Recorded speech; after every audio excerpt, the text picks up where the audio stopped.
My name's Skip Sly. We're at my Iowa farm today. I've lived in Iowa for about 20 years, moved here from Michigan, got the chance to hunt maybe 7 or 8 different states across the Midwest. Grew up in probably the worst hunting situation that anyone could ever imagine in Michigan.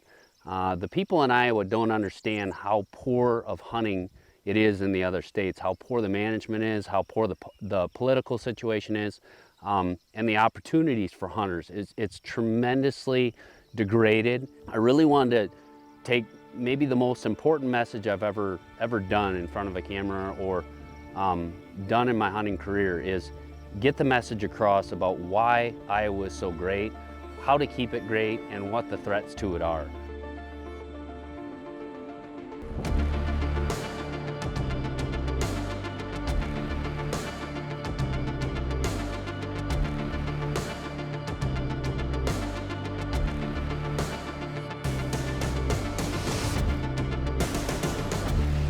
I know you're American.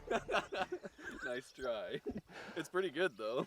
Iowa's probably the greatest hunting state in the Midwest. The regulations are fantastic. The DNR long ago knew that Iowa needed to move their gun season out of the rut. So hunting some of the other states, like the state I grew up in, Michigan, for example, I remember countless seasons with my brothers and I going out, and I remember countless seasons we didn't even see a 2.5-year-old buck. I remember going a week without seeing a buck. Any other state compared to Iowa, with a few exceptions, the hunting is substantially degraded. So you go to maybe Kansas, some parts of Ohio, and maybe up to Canada where there's not a lot of people. You've got some good hunting opportunities. Places like Kentucky are getting better, but Iowa is still probably the last great place. I mean, Illinois, we spent years going out to Illinois and watched that place go down in a matter of a decade. So Iowa is still a great place to hunt. It's why I have my farm here. It's why I raised my family here. I have my farm. I love my farm. What the future threats to Iowa that could take place and that are going to take place every year really aren't going to impact me anymore. It's going to impact the next generation of hunters, the newer hunters, the people who might hunt by permission. That's the people I'm concerned about. So the reason we're talking about these issues today is because I got to live through all these other scenarios where the hunting was completely degraded, the politics were terrible, the DNR management of the herd was terrible, the hunter mindset was terrible. I've lived through the spectrum. And coming to Iowa, now I understand how great we have it here. And a lot of the people here don't even understand how bad it is in some of these other states. The current state of Iowa is excellent. And even today, right now, we have 4 months of hunting season. We have roughly 7 hunting seasons now, and we have at least 6 different weapon choices. So there is a vast amount of time, opportunities, seasons, weapons already as it is to kill deer here in Iowa. So even with 4 months, 7 seasons, and multiple weapon choices, there's still threats to the state that continue every year, and they're going to probably get worse than better. So anything from new weapons, crossbows, rifles, more hunters, opening up the floodgates to non-residents, which I have no problem with non-residents. My friends are non-residents. I love non-residents, but you know, there's all these different influences that want to change the system that Iowa has right now. And what's at threat is the greatest state in the country. The last great state of whitetail hunting is at threat. So here's what the main threats to Iowa are. Number one, it's the politicians and it's the money behind it. So when we have things coming to light, like we want to introduce crossbows, we want to have rifles, we want to have more non-resident tags, it is not driven by the hunters or the voters of this state. It is brought together by businesses, manufacturers, coalitions like different firearms coalitions that say, hey, we want to increase rifle sales, we want to sell crossbows. They get together, they hire lobbyists, they donate to politicians, they get the politicians in their back pocket so they can get their special interest put through. It is not about the hunters, it is not the citizens pushing these things, it is specifically the special interests and these people pumping the money into the system as an investment to make money later. And I'll give you an example. A group of crossbow manufacturers, distributors, retailers might put a certain amount of money in to hire a lobbyist or hire several lobbyists. They'll also donate to the politicians, and they'll try and get it so this new weapon can be used, a crossbow can be used, or a rifle can be used. It has nothing to do with opportunities. 4 months, 7 seasons, 6+ weapon choices as it is. There's plenty of opportunity. So these people do this as a business plan. They pay off the politicians so they can increase their profits. It's all driven by money. Same thing with the non-resident tag sales. All these different things, the special interests, are all driven by money. So when everything is being driven by money, we're sitting here as the hunters having to defend this every year. We're not on the offense trying to, reduce the season, trying to dial back the amount of weapons being used. We're always playing defense. The only defensive organization we have in Iowa right now is the Iowa Bow Hunters Association, which you need to join, which you need to be a member of, and they're the only thing that's kept Iowa great the way it is. The DNR recognized this 30, 40 years ago when they said, let's move the gun season out of the rut for farmers and for the herd. So we'd have mature bucks that actually got through the gun season instead of being gunned down right in the middle of the rut. So we have a balanced age structure in Iowa. We have a lot of hunters, and we also have a lot of deer that are actually able to get to maturity. It isn't about a trophy deer. It's about having a balanced age structure and having some mature bucks, and we have that here.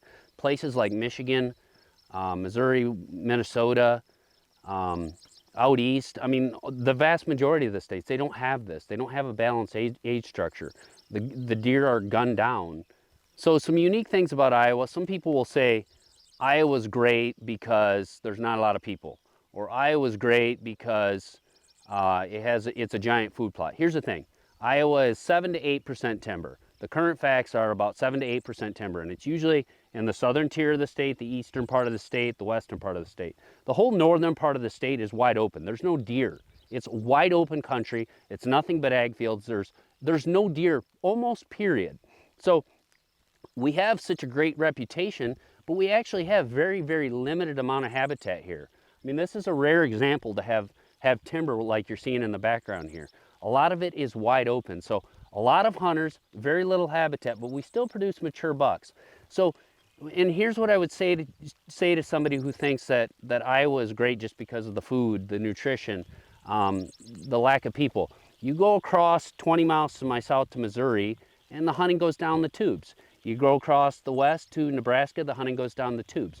Minnesota up to the north, the hunting goes down the tubes. Wisconsin, Illinois, all of our bordering states are degraded. The hunting changes right when you get across that magic line. And it all has to do with the regulations. So you get across these magic lines from Iowa and the hunting goes downhill. This is not a mystery to figure out what's going on here. So you can see other examples of this across the Midwest where regulations make just a huge impact. You know, Ohio, where they say, hey, let's put our gun season later. Let's make it a 1 buck rule.